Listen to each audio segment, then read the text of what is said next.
नमस्ते। Solid facts में आप सबका स्वागत। जैसा आप देख रहे हैं, हेमंत सर हमारे साथ मौजूद हैं। बहुत स्वागत है सर। ईरान और इजराइल का युद्ध जो है वो तो क्षेत्रीय युद्ध का रूप लेता हुआ दिख रहा है अमेरिका की एंट्री के बाद से। उसमें जिस तरीके से बैठक हुई यूएनएससी की और वहां पर रूस, चीन और बाकी देशों ने जिस तरीके से विरोध किया है अमेरिका का, और साथ में अमेरिका के अंदर डोनाल्ड ट्रंप का जिस तरीके से विरोध शुरू हो रहा है, तो इस हिसाब से हम देखें तो अभी ये युद्ध दो देशों के बीच ना रह करके क्षेत्रीय युद्ध में तब्दील होता दिखाई दे रहा है। उधर ईरान ने एक बड़ा फैसला लेते हुए जो है वो स्ट्रेट ऑफ जो हार्मूज है उसको बंद करने का ऐलान कर दिया है। सब जगह से प्रस्ताव पास करा के उन्होंने ये आदेश जारी करा दिया है। अब समस्या ये है कि वो जगह चूंकि महत्वपूर्ण है भारत के लिहाज से भी, यूके के लिहाज से, दुनिया के तमाम देशों के लिहाज से, क्योंकि 20% से ज्यादा तेल और गैस का यातायात वहां से होता है। ऐसे में अब हम इस परिस्थिति को किधर जाता हुआ देख रहे हैं, कितनी मुश्किलें बढ़ेंगी, किसकी किसकी बढ़ेंगी, क्या कुछ होने जा रहा है, क्यों ईरान इतना जोर दे रहा है स्ट्रेट ऑफ हॉर्मुज को बंद करने पर। क्या वास्तव में उसके बंद होते ही पूरी दुनिया पर संकट बड़ा हो जाएगा, बड़ा संकट छाएगा? राम प्रकाश जी नमस्कार, आपको सारे दर्शक साथियों को भी। देखिए, इस सारे मसले पे चर्चा करने से पहले दर्शकों को बिल्कुल साधारण भाषा में इस पूरे खेल का महत्व समझाना ज्यादा जरूरी होगा, उस पर चर्चा करना ज्यादा जरूरी है। बेसिकली क्या है राम प्रकाश जी, हार्मूज की खाड़ी जो है वो फारस की खाड़ी और ओमान की खाड़ी तो उसको जोड़ती है। एक ये बहुत ही संकरा सा रास्ता है, जल मार्ग है, और इससे दुनिया की जो कुल तेल आपूर्ति है पूरी दुनिया की, उसका 20% हर रोज होकर गुजरता है। और इसको अगर नंबर्स की टर्म्स में करो आप, न्यूमेरिकल स्ट्रेंथ में, 500 मिलियन बैरल तेल हर रोज, कच्चा तेल इससे गुजरता है। तो आप समझ सकते हैं कि इस छोटे से संकरे रास्ते की जो इन दोनों को जोड़ता है उसका कितना महत्व है। और जैसे ही आपको पता होगा, मजलिस जो है, जो ईरान की संसद है, उसने इस आशय का प्रस्ताव ऑलरेडी पास कर दिया है कि इसको बंद कर दिया जाए। और ईरान की जो नौसेना है उसने वहां पर पूरे एरिया के अंदर माइंस लगाना भी शुरू कर दिया है। और कल रात से, और अब जब मैं और आप बात कर रहे हैं, यहां से कई दर्जन शिप्स जो जिनको वहां से गुजरना था वो वापस लौट गए। और वापस किस लिए लौट गए कि कोई भी अपनी सुरक्षा को खतरे में नहीं डालना चाहता। और सारों में जिस तरह का सामान होता है, कच्चा तेल है, अगर कोई भी विस्फोट होता है तो आप समझ सकते हैं उसके फॉलोअर्स क्या हो सकते हैं। कोई भी व्यापारी, कोई भी कंपनी, कोई भी कंटेनर शिप ओनर इस तरह का रिस्क लेने की स्थिति में नहीं। तो जब आप देखिए 20% कच्चा तेल जहां से आता है वो रुक जाए, और रशिया के ऊपर तेल बेचने का पहले से प्रतिबंध अमेरिका ने लगा रखा, तो आप सोचिए पूरी दुनिया की क्या स्थिति होगी, भारत की क्या स्थिति होगी। हम तो 80% तेल बाहर से आयात करते हैं, 80%। और जो रशिया से हमारा सस्ता तेल आता था, जिसको A1 और A2 सस्ता खरीद के महंगा बेचते थे यूरोप के बाजार में, वो सारे का सारा बंद ऑलरेडी करवा दिया है अमेरिका ने। अब जो स्थिति है वो बेसिकली क्या है कि आपने 3-4 दिन पिछले देखा होगा, लगातार कच्चे तेल के दामों में लगातार वृद्धि हो रही है। आज भी जब मैं और आप बात कर रहे हैं, सुबह 2% ब्रेंट क्रूड का प्राइस आज सुबह हाई था। जो कच्चा तेल लंबे समय से $65 से $67 पर बैरल था, वो अब 77 पे पहुंच चुका है। और एक्सपर्ट्स का मानना है कि जैसे ही ये हार्मूज की खाड़ी बंद होगी, ये 80, 90 और 100, इसको वहां तक पहुंचने में केवल 15 दिन का ही समय लगेगा, इससे ज्यादा नहीं लगेगा। उसके फॉल आउट आप देख सकते हैं। एक तो कच्चे तेल के दाम बढ़ने का मतलब समझ लीजिए क्या है कि पूरी दुनिया के अंदर महंगाई की आग लग जाएगी, महंगाई बहुत जबरदस्त। और इस यहां से तेल कहां कहां पहुंचता है, भारत जैसे आपने चर्चा की, यूरोपियन यूनियन के पूरे 27 देश, चाइना और ब्रिटेन, इन सब के अंदर यहां से तेल की आपूर्ति होती है। खाड़ी का तेल आपको पता है पूरी दुनिया में खाड़ी जाने इसलिए जाता है, पूरा यूएई का पूरा एरिया ये सारा। तो बेसिकली क्या है कि पूरा जब विश्व व्यापार डिस्टर्ब होगा तो कच्चे तेल के दाम बढ़ेंगे, महंगाई बढ़ेगी, और महंगाई बढ़ते ही मंदी की मार जिस तरीके से झेलती है, और भारत तो उसका सबसे वर्स्ट भुगतान होगा, सबसे खराब भुगतान होगा उसका। तो बेसिकली ईरान की संसद के इस फैसले के बाद अब जो वहां की सुरक्षा परिषद है, इसको जैसे हमारी सीसीएस होती है, वो हेडेड बाय खामनेई साहब, अगर उन्होंने इस पे मोहर लगा दी फैसले पे, तो पूरी दुनिया में हड़कंप मचना निश्चित है। और पूरी यूरोपियन यूनियन में इतनी जबरदस्त बेचैनी है इस समय कि तमाम G7 के देश और दूसरे देश वो अमेरिका को फोन करके कह रहे हैं कि आपने ये पंगा ले तो लिया, इसमें हमें क्यों मरवा दिया जाए, हम कहाँ जाए। तो वहां पे आपको पता है रशियन तेल की सप्लाई पहले से बंद है, और इधर की भी बंद होगी, तो वो जाएंगे कहाँ। और तेल में जो आग लगेगी, और भारत की तो जो स्थिति हो सकती है आप सोच सकते हैं। भारत का अभी तक जो व्यापार घाटा और सारी चीजें नियंत्रण में थी, उसका एकमात्र कारण ये था सस्ते तेल की आपूर्ति, और रशिया से भी हम लगातार तेल खरीद रहे थे। अब उसमें जो सारी स्थिति है, रुपए की कीमत का सोचिए क्या होगा। रुपए का आज में 17 पैसे आज में गिरावट हुई है, रुपया 87 की तरफ बहुत तेजी से बढ़ रहा है। तो इस सारे मामले में न केवल इंडिया, पूरा यूरोप, ब्रिटेन, चाइना, बहुत सारे देश प्रभावित होंगे और अभी से हड़कंप की स्थिति है और सभी अपने अपने विकल्पों को चुन करके नई परिस्थितियां, क्योंकि ईरान ने अगर ये कर दिया तो वेस्ट के पास, अमेरिका के पास बहुत ज्यादा ऑप्शंस नहीं रहेंगे, क्योंकि बहुत संकरा रास्ता है और उसको इफेक्टिवली क्लोज कर सकता है। और एक चीज लेकिन सर, क्या अमेरिका अमेरिका ने पहले इस बारे में नहीं सोचा था कि अगर अमेरिका खुद भी जब उस पर डिपेंड है, वो तो ईरान के पास फिर वो एक बढ़त है, और अमेरिका क्या उसको नहीं समझ पा रहा था? नहीं, देखिए रामप्रकाश जी, ऐसी चीजें वो लोग समझते हैं जिनको राजनीति का कुछ पता हो, जिनको कूटनीति का पता हो, जिनको सामरिक नीति का पता हो, जिनको जियो पॉलिटिक्स का पता हो, जिनको जियो स्ट्रेटेजी का पता हो। आपको क्या लगता है ट्रम्प इनमें से किसी चीज की कोई स्पेलिंग जानते हैं? उनका कंप्लीट रिमोट इस समय नेतन्याहू के हाथ में है। जो एप्स्टीन फाइल है उसके चक्कर में उन्होंने कंप्लीट सरेंडर कर रखा है। अमेरिका में जो ट्रंप का विरोध चल रहा है, आपने अगर पिछले 3 दिन में देखा हो, तो वो चली इस बात पे रहा है कि हमने वोट तो डाली थी रिपब्लिकन्स को, राष्ट्रपति बन गए नेतन्याहू। ये बिल्कुल ओपन है, वहां पर कोई किसी को राष्ट्रद्रोही नहीं कहता, माफ कीजिएगा। आप यहाँ कोई सवाल पूछ दे इस तरह के माहौल में, तो पूरी जो ट्रोल ब्रिगेड है वो आपका और मेरा क्या हाल करेगी, आप सोच सकते हैं। लेकिन अमेरिका में पिछले 3 दिन में जब से उन्होंने ईरान पर हमला किया जिस तरीके का, और ये पता होते हुए कि ईरान के पास परमाणु हथियार नहीं है, अगर उनके पास परमाणु हथियार होते तो आपको क्या लगता है कोई देश उनके ऊपर हमला करने की सोच सकता था? आप उत्तर कोरिया पे हमला कर पाए? अमेरिका ने पूरी कोशिश की। जिसके पास भी परमाणु हथियार है उस पर हमला करने से पहले 100 बार सोचता है।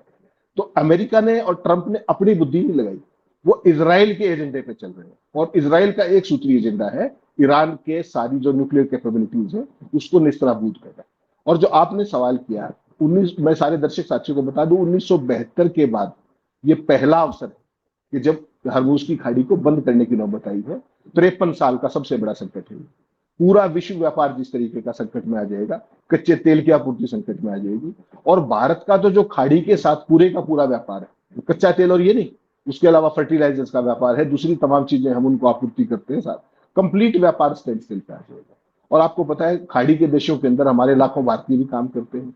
इसी एरिया के अंदर हमारी नौसेना लगातार रह करके गश्त करती है।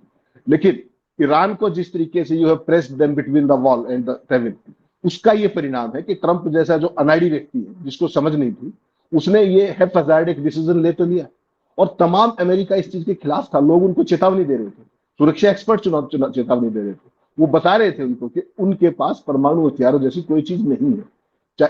कमाल देखिए, ईरान जो है वो एनपीटी का सिग्नेटरी है, खुद एनपीटी का सिग्नेटरी है। वो उन्होंने वायदा किया पूरी दुनिया के सामने हस्ताक्षर करके कि हम परमाणु प्रसार नहीं करेंगे। उसके बावजूद उन पर हमला कौन कर रहा है? इजराइल, जिसके पास चोरी के परमाणु हथियार है। सोचिए, उन्होंने कभी भी ना तो एनपीटी पे साइन किए और ना कभी जो अपनी फैसिलिटीज है न्यूक्लियर, उनको कभी भी आईएईए के सामने इंस्पेक्शन के लिए ओपन किया। और एक अमेरिकी राष्ट्रपति ने 1960 के दशक में, आपको याद होगा, कैनेडी, जॉन एफ कैनेडी, उन्होंने जब इनके ऊपर प्रेशर बनाया तो वो किस गति को प्राप्त हुए थे वो भी आपको ध्यान होगा। उसके आज तक पूरी दुनिया को सच्चाई नहीं मिली कि जॉन एफ कैनेडी साहब को गोली कैसे मिली, कोई उसमें पकड़ा नहीं गया, कुछ नहीं गया। तो ये रामप्रकाश जी, जो ट्रंप ने जो किया है, ये केवल इजराइल ने रिमोट दबाया। ट्रंप तो बेसिकली एक मोहरा बन गए हैं अपनी फॉल्ट लाइन्स के कारण, और पूरे अमेरिका में उनको डेविल प्रेसिडेंट कहा जा रहा है। इम्पीच ट्रंप, और तमाम दुनिया भर के जो है अमेरिका के अंदर उनका विरोध प्रदर्शन, और जो ईरान पर उन्होंने हमला किया है उसको लेकर के पूरी दुनिया में आज विरोध प्रदर्शन हो रहा है। आपने तमाम पिक्चर्स देखी होंगी, तमाम खबरें देखी होंगी। तो आप सोच लीजिए कि एक अनाड़ीपन के फैसले ने किस तरीके से पूरी दुनिया को स्टैंड स्टिल पे लाके खड़ा कर दिया, एनर्जी सिक्योरिटी को लाके खड़ा कर दिया, और पूरी दुनिया को मंदी की तरफ धकेल दिया विदाउट एनी सॉलिड रीजन और जस्टिफिकेशन व्हाटसोएवर। इसको कहते हैं अनाड़ी किस्म के शासन। सर, G7 देशों का आपने जिक्र किया। G7 देशों ने मान लीजिए ट्रंप की गर्दन पकड़ ली है कि भाई हमको मुसीबत में तुमने क्यों डाला। लेकिन जिस तरीके से ट्रंप धमकी दे रहे हैं ईरान को, ईरान झुकने के लिए कहीं तैयार नहीं है, वो साफ कह चुका है। ईरान ने बोला है कि खेल अभी खत्म नहीं हुआ है, बल्कि असली खेल तो अब शुरू हो रहा है। ईरान का कहना यह है। इसी के साथ साथ उसने आज इजराइल पे जिस तरीके से बमबारी की है, वो साफ दिखा रहा है कि ईरान झुकने नहीं जा रहा है। ऐसी परिस्थिति में अब मुश्किलें किसकी दिख रही हैं? मुश्किल में कौन दिख रहा है? ईरान या इजराइल, अमेरिका, या फिर इन सबको किनारे करके दुनिया के बाकी देशों की मुश्किल ज्यादा बढ़ती जा रही है? रामप्रकाश जी, जब दो देश युद्ध करते हैं तो उन दोनों का संकट में होना तो स्वाभाविक है। लेकिन उन दोनों देशों के जो क्षेत्रीय चीज थी, उसकी रेमिफिकेशंस इंटरनेशनल बनाने का काम ट्रंप ने किया। और ट्रंप का कोई भी काम हैफेजार्ड नहीं होता। लोग उनको ना समझ और मूर्ख कहते हैं, लेकिन आपको ध्यान है, मैं जिस दिन से उन्होंने इनॉग्रेशन सेकंड टर्म का हुआ, मैं उस दिन से आपको एक बात कह रहा हूँ कि वो बहुत ही शातिर खिलाड़ी, बहुत शातिर खिलाड़ी। बेशक उनका रिमोट उधर है, लेकिन वो खेल करते हैं सारा पूंजीपतियों के इशारे। ट्रेड वार को लेकर के उसने दुनिया के साथ पूरा क्या किया आप देखिएगा। ये सारा खेल ट्रंप का और ट्रंप के मित्रों के मुनाफे का खेल। दुनिया जहां भी संकट में फंसेगी, उद्योगपति को कभी नुकसान नहीं होता, उसको तो मुनाफा ही मुनाफा है। ट्रेड वार के दौरान आपने देखा होगा किस तरीके से मर्क्यूरियली उन्होंने सारे का सारा उस पर 40%, उस पर 45%, और जैसे ही उसको सस्पेंड करना था, उस दिन सुबह मार्केट खुलने से 10 मिनट पहले ट्वीट कर दिया, और उसके बाद उसी दिन में, एक दिन में उन शेयरों का मार्केट क्या पहुंच गया। तो ट्रंप जो भी चीज करते हैं, ये ठीक है कि उनकी मजबूरी है इसराइल का साथ देना, इसराइल उनका हमराज है, इनकी सारी कमजोर जितने भी दस्तावेज है, जो इनकी सेंसिटिव चीजें हैं, वो प्रीवी है इसराइल इनको ब्लैकमेल करता है, और नेतन्याहू तो खासतौर पर इस काम के लिए जाने जाते हैं। लेकिन इसके पीछे जो उनकी नासमझी और नकारापन है ट्रंप का, वो भी सामने दिखता है कि दो देशों का जो संघर्ष आपस का था और एक बहुत छोटे से क्षेत्र को प्रभावित कर रहा था, उसके परिणाम अब पूरी दुनिया को झेलने पड़ेंगे। और सबसे ज्यादा उसमें देखिए ना, 27 देश तो यूरोपियन यूनियन के, ब्रिटेन, भारत है। चाइना तो चलो अपना और जुगाड़ कर लेगा, यहां से नहीं लेगा तो रशिया से बढ़ा लेगा सप्लाई। बाकी देश तो रशिया से खरीद भी नहीं सकते क्योंकि उसमें अमेरिकन प्रतिबंध है। अब पता ये भी लग रहा है कि अमेरिका के जो विदेश मंत्री हैं, वो डैमेज कंट्रोल करने के चक्कर में चाइना के विदेश मंत्री से संपर्क में है कि आपकी दोस्ती है, जरा बचाइए हमको इनको। तो ये सारी चीजें बेसिकली पूरी दुनिया में हड़कंप है, और घुटनों पे अमेरिका भी आएगा। अगर ये जो हरमुज की खाड़ी अगर मान लीजिए 2-3 महीने बंद रहते हैं, तो आपको क्या लगता है तेल के दाम कहाँ होंगे? $100 पहुंचने में ज्यादा समय नहीं लगेगा। और $100 पहुंचने का मतलब आप सोचिए, पूरे जो रीजन है यूरोपियन यूनियन से लेकर के सारा, उसकी जो एनर्जी सिक्योरिटी प्लस जो उनका व्यापार घाटा और सारी चीजें, वो कहां से कहां पहुंच जाएंगी। और दुनिया के अंदर मंदी की मार जो जो मैन मेड है, ये कोई नेचुरल कैलामिटी नहीं, ये मैन मेड, ये कोई महामारी नहीं, ये केवल अनाड़ीपन और नासमझी का परिणाम है, जो ट्रंप ने किया, नाहक किया, बिना किसी कारण के किया, बिना किसी लॉजिक के। भारत की मुश्किल कितनी बढ़ेगी सर? रामप्रकाश जी, भारत की तो कल्पना ही कर सकते हैं आप।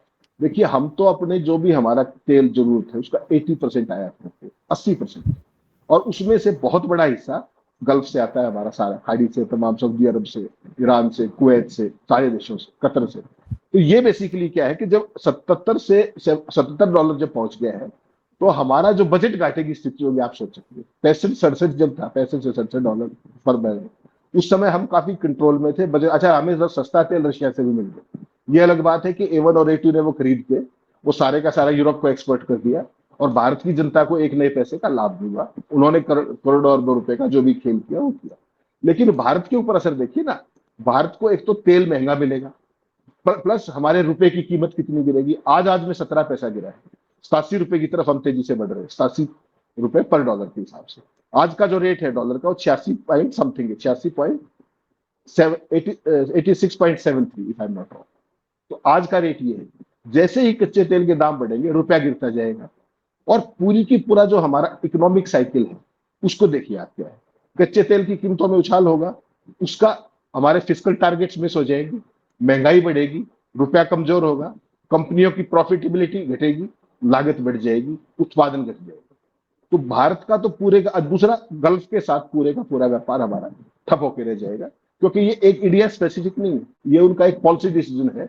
ईरान जो युद्ध में फंसा हुआ है, अगर ये काम 3-4 महीने चला, तो भारत का व्यापार घाटा कहां से कहां पहुंच जाएगा। अभी $136 बिलियन है, आप सोच सकते हैं ये कहां पहुंच गए। तो भारत के लिए तो सबसे खतरनाक स्थिति है ये। और ऐसी सूरत में, जबकि ईरान हमारा दोस्त होता है, हर दुख सुख में वो सदा हमारा 94 से साथी रहा। उन्होंने हमें उधार तक में तेल दिया, उन्हें कश्मीर के मामले में जो पाकिस्तान ने खेल किया था मुस्लिम उन कंट्रीज के, उसमें उसने हमें बचाया। हर चीज में वो हमारे साथ रहा। लेकिन आप देख लीजिए, कल ईरान के राष्ट्रपति से बात हुई इतनी लंबी, लेकिन ईरान के ऊपर हमले का मोदी जी ने वो नहीं किया, ट्वीट करके छोड़ दिया कि हमने उस पर स्टेटस को और वो सारी चीजों पर बात की, एस्केलेशन को घटाने पे बात की, शांति पे बात की। ईरान ने तो शांति डिस्टर्ब नहीं की, शांति तो डिस्टर्ब की इसराइल ने, शांति तो डिस्टर्ब की अमेरिका ने। और भारत की देखिए कि भारत आज तक उसकी निंदा भी नहीं कर पाया, उसका विरोध भी नहीं कर पाया। और एक और कमाल देखिए, पाकिस्तान जैसा टॉमी देश, जो अमेरिका का टॉमी जिसको आप कह सकते हैं, उसने भी अमेरिका के हमले की ईरान पर निंदा की। भारत का किसी एक शब्द किसी सत्तारूढ़ दल ने कहा हो तो मुझे बता दीजिए। ये आपकी विदेश नीति आज रुक के खड़ी होगी, किन कारणों पे है वो सारा देश जानता है। लेकिन ये परिस्थितियां अगर कंटिन्यू रहती हैं, क्योंकि युद्ध में जाहिर सी बात है कि ईरान झुकने नहीं जा रहा है। अगर ईरान झुकने नहीं जा रहा है, अमेरिका धमकी दे रहा है, ट्रंप ने जैसा कहा था, फिर यूएनएससी की बैठक में जिस तरीके से राजदूत ने कहा कि अगर वो जवाब देते हैं तो फिर परिणाम और भयानक होगा, और ज्यादा विनाशकारी हमले उनको भुगतने पड़ेंगे। ऐसे में अमेरिकी स्टैंड को आप कहाँ देख रहे हैं? अमेरिका भले ही विरोध के बावजूद ट्रंप जिस तरीके से डटे हुए हैं, उस स्टैंड को आप कैसे देख रहे हैं? नहीं, राम प्रकाश जी, ट्रंप का कोई स्टैंड ही नहीं है। ट्रंप को कोई समझ ही नहीं है बेसिकली। उसकी तो कमजोर नस इजराइल के पास है। इजराइल जैसे हाँकता है वो हाँके जा रहे हैं, और पूरे देश, जो अमेरिका जैसे देश के अंदर सबसे बड़ा विरोध राम प्रकाश जी है इसी बात का कि आपने अमेरिका जैसे देश की सॉवरेनिटी, डिसीजन टेकिंग, वो सारी की सारी नेतन्याहू जैसे आतंकवादी को सौंप दी। वो जैसा चाहते हैं वो कर रहे हैं। आपको ध्यान होगा पिछले सोमवार को जो इजराइल का रक्षा मंत्री है उसने ये कहा कि वीरवार या शुक्रवार की रात को इतना बड़ा होने वाला है, अमेरिका इतना बड़ा करेगा कि जो इस युद्ध में अब तक नहीं हुआ।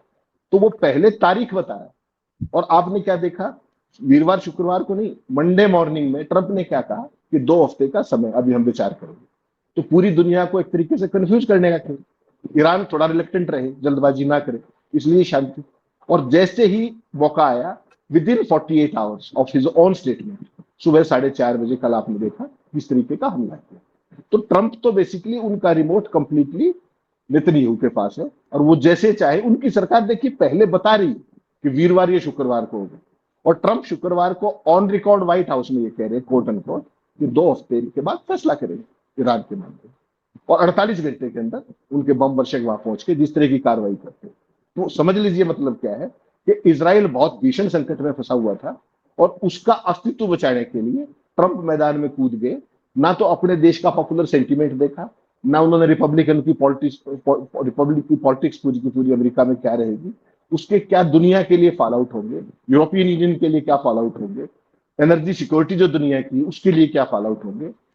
नेतन्याहू ने कहा, इन्होंने अपने जहाज उड़ा दिए। ये जो स्थिति है, इस तरह का जो व्यक्ति अस्थिर जिसको आप कहते हैं, जिसका चित्त स्थिर ना हो, वो कोई भी फैसला कर सकता है। और आपने देखा अमेरिका के अंदर एक बहुत बड़ा सेगमेंट जो है सांसदों का, वो इस बात पर चिंता वो कर रहा है कि संसद के अंदर एक बिल बढ़ाया जाए कि राष्ट्रपति को इस तरीके के यूनिलेटरल फैसले, एक तरफा फैसले लेने से रोका जाए किसी दूसरे देश पे हमला करने का। देखिए अमेरिका के संविधान में ये बात बिल्कुल साफ है कि कोई भी दूसरे देश पर हमला करना है या कोई इस तरह का फैसला, उसका अधिकार कांग्रेस को है।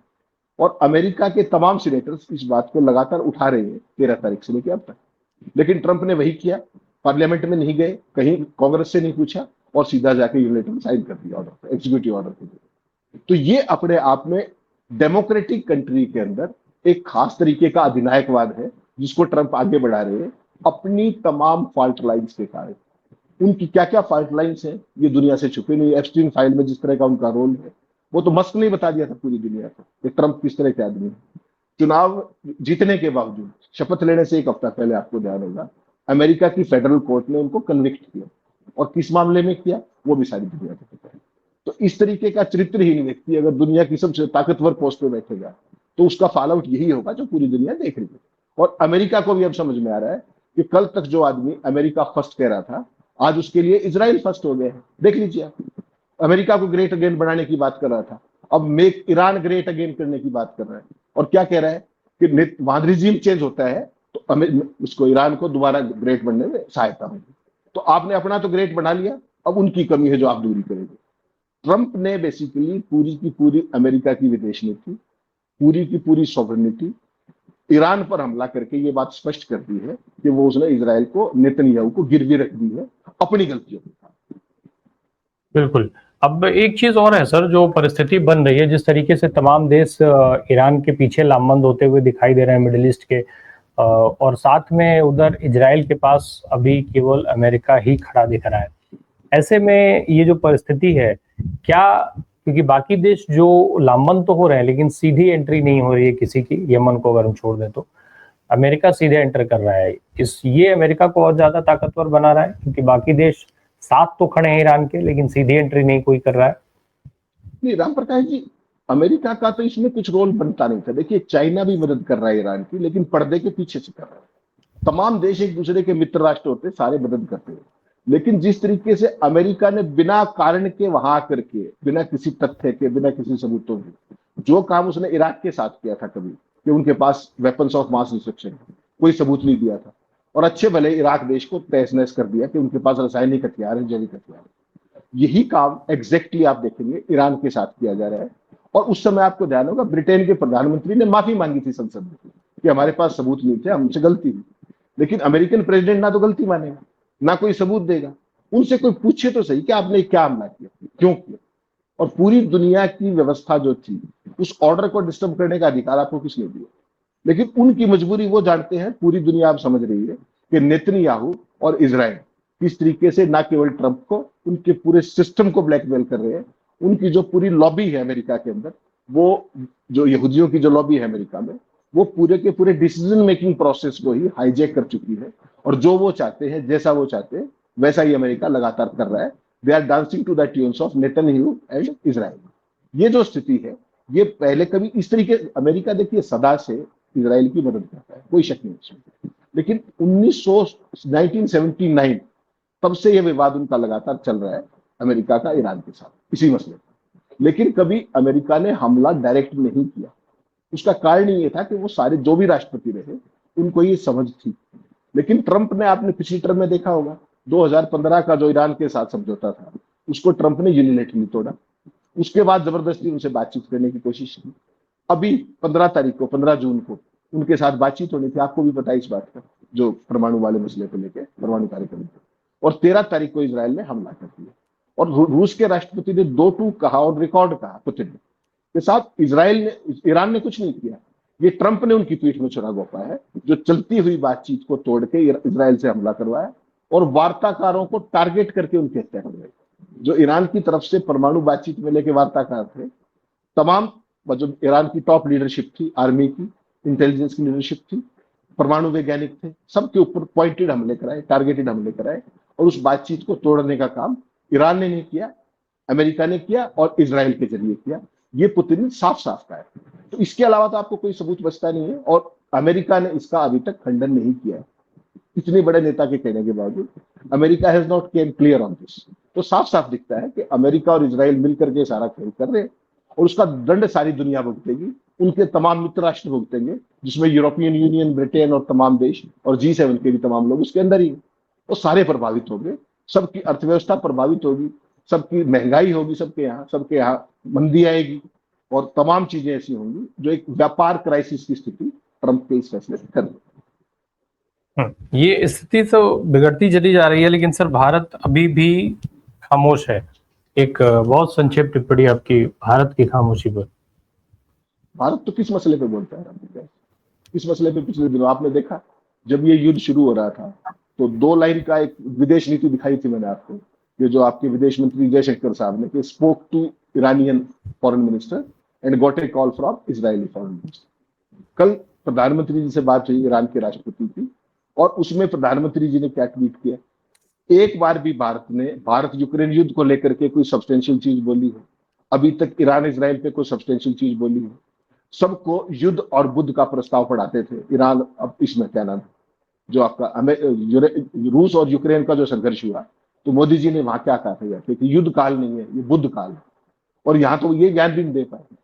तो कुल मिलाकर के जो जयशंकर ने एक बात की थी, आपको याद हो, अपने यूरोप के अंदर जब भारत ऑपरेशन सिंदूर और वो सारी चीजें चल रही थी, कि भारत को प्रीचर नहीं चाहिए, भारत को पार्टनर चाहिए। तो आज की तारीख में भारत की भूमिका पूरी दुनिया को प्रीचर करने की है, उसके अलावा कुछ नहीं। जो जयशंकर औरों को मना करते हैं, मोदी ठीक वही लाइन ट्रो करते हैं। और भारत की जो विदेश नीति थी, इससे कमजोर, इससे ढुलमुल, इससे मतलब आपका ये यूजलेस विदेश नीति कभी नहीं रही। पूरे पड़ोस में देख लीजिए, पूरे एशियान में देख लीजिए, कहीं आप आंख उठा के देख लीजिए। और इसलिए मैं आपको कहा करता कि विदेश नीति एक गंभीर सब्जेक्ट है, ये ऑप्टिक्स और थिएट्रिक्स नहीं है। उसके फॉल आउट आज 11 साल के बाद पूरी दुनिया देख रही है कि भारत आज ना 3 में है ना 13 में है। उसको यही नहीं पता वो क्या करना चाहता है। बोलते कुछ है, करते कुछ है, दिखता कुछ है, समझता कुछ है, और कुछ भी नहीं है सामने, ये बिल्कुल स्पष्ट है। बिल्कुल, अब ये परिस्थितियां ज्यादा भयानक हो चुकी हैं। ट्रंप का विरोध अमेरिका में भी खूब हो रहा है, लेकिन इस बीच में जो जलडमरू मुद्दे बंद करने की बात हो गई है, वो कहीं ना कहीं दुनिया के तमाम देशों की चिंता बढ़ा रहा है। भारत की चिंता भी बढ़ रही है। इसके बावजूद भी भारत खामोश है। इस चीज को लेकर के सवाल उठ रहा है। देखा जाए कि ये चुप्पी कब टूटती है, और साथ में इन हालातों पर दुनिया का दबाव कब बढ़ता है अमेरिका के ऊपर, और अमेरिका इजराइल जो है वो झुकते हैं या ईरान झुकता है। ये परिस्थितियां भी कहीं ना कहीं उस तरफ अब भय जो वो बद से बदतर होती जा रही है, भयानक होती जा रही है। जैसा मैंने शुरू में जिक्र किया था कि ये दो देशों के युद्ध से ज्यादा अब ये क्षेत्रीय युद्ध बनता दिख रहा है। बहुत बहुत धन्यवाद हेमंत सर से बात करने के लिए। Thank you so much.